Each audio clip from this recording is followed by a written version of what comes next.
Welcome back to Project 613. Today we learn 3 mitzvot.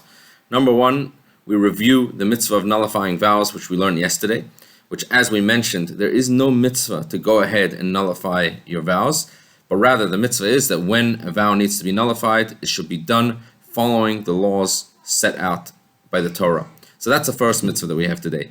And now we move on to a different category within the laws of vows, and this is specifically the vows that relate to a Nazir, to a Nazirite.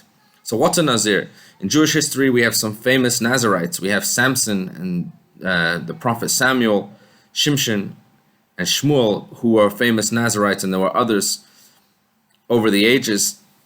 They are famously known for their long hair. But in the Torah, a Nazirite is someone who takes upon themselves a vow to behave like a Nazir.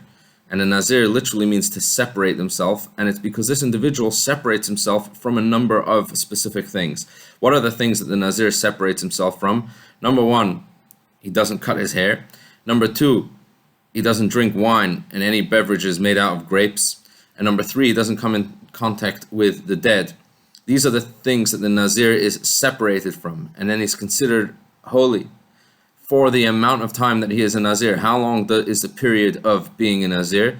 Typically, a Nazir is for 30 days, or it could be for any given amount of time that the person takes upon themselves. But so long as they've accepted upon themselves the behavior of a Nazir, they must follow all these specific laws. Now, there are specifically 10 mitzvot that apply to a Nazir, and we will be learning about them over the coming days.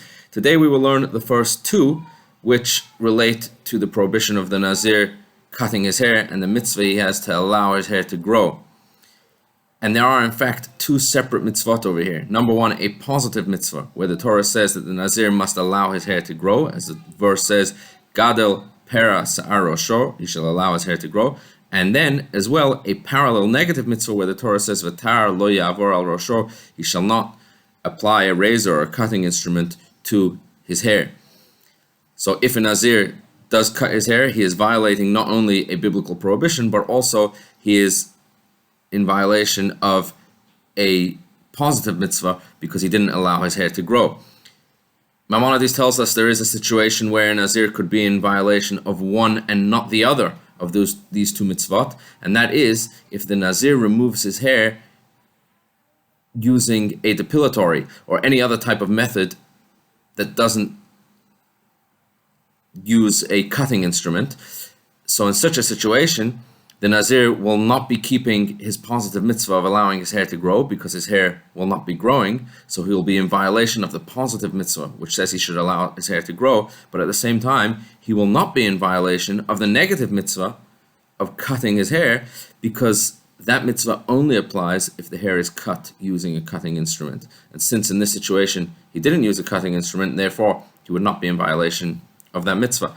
More about the Nazir, the Nazirite, tomorrow and the following days. We will also learn about if it's considered a good thing or not a good thing to become a Nazir, and if it's applicable in our day and age. More on this in the coming days.